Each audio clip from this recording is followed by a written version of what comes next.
ಎಲ್ರಿಗೂ ಯುಗಾದಿ ಹಬ್ಬದ ಶುಭಾಶಯಗಳು. ಸೊ ಈ ವರ್ಷ ನನಗಂತೂ ವೆರಿ ಸ್ಪೆಷಲ್ ಯುಗಾದಿ ಅಂತಲೇ ಹೇಳೋಕ್ಕೆ ಇಷ್ಟಪಡ್ತೀನಿ.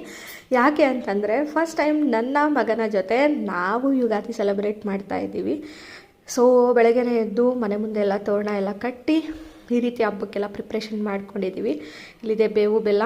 ನಿಮ್ಮ ಲೈಫಲ್ಲೂ ಅಷ್ಟೇ ಜಾಸ್ತಿ ಬೆಲ್ಲ ಇದ್ದು ಕಡಿಮೆ ಬೇವಿರಲಿ ಅಂತ ಹೇಳಿಬಿಟ್ಟು ನಾನು ಪ್ರೇ ಮಾಡ್ತೀನಿ ದೇವ್ರ ಹತ್ರ. ಅದಾದಮೇಲೆ ಪೂಜೆ ಆಯಿತು. ಪೂಜೆ ಆಗಿದ ತಕ್ಷಣ ಯುಗಾದಿ ಅಂದರೆ ಫಸ್ಟ್ ಥಿಂಗ್ ಸ್ವೀಟಲ್ಲಿ ನೆನಪಾಗೋದೇ ಒಬ್ಬಟ್ಟು. ಸೊ ನಮ್ಮನೆಯಲ್ಲೂ ಒಬ್ಬಟ್ಟೆಲ್ಲ ರೆಡಿ ಮಾಡ್ಕೊಂಡ್ವಿ, ನಾನು ನಮ್ಮಮ್ಮ ಸೇರಿ. ಅದಾದಮೇಲೆ ಇದಾಗಿದೆ ಫೈನಲಿ ನಮ್ಮ ಮೆನ್ಯೂ: ಒಬ್ಬಟ್ಟು, ಪಲ್ಯ, ಚಿತ್ರಾನ್ನ, ಕೋಸಂಬರಿ. ಅದಾದಮೇಲೆ ಅನ್ನ ಸಾಂಬಾರು ಮಾಡಿದ್ವಿ. ಮಗನಿಗೆ ಸ್ವಲ್ಪ ಫೋಟೋಶೂಟ್ ಮಾಡೋಣ ಅಂತ ಪ್ಲ್ಯಾನ್ ಮಾಡಿಕೊಂಡು ಈವ್ನಿಂಗ್ ಈ ರೀತಿ ಡೆಕೋರೇಷನ್ ಎಲ್ಲ ಮಾಡ್ಕೊಂಡ್ವಿ. ಸೊ ಮಗನ ಜೊತೆ ನಾವು ಮಿಸ್ ಮಾಡ್ತೀವ, ಫಸ್ಟ್ ಹಬ್ಬ ಆಗಿರೋದ್ರಿಂದ ನಾನು ಸಹ ಸ್ಯಾರಿ ಹಾಕ್ಕೊಂಡು ಫೋಟೋಶೂಟ್ ಮಾಡ್ಕೊಳ್ಳೋಣ ಅಂತ ಸ್ವಲ್ಪ ಫೋಟೋಶೂಟ್ ಮಾಡಿಕೊಂಡೆ. ವಿಡಿಯೋ ಇಷ್ಟ ಆದರೆ ಲೈಕ್ ಮಾಡಿ.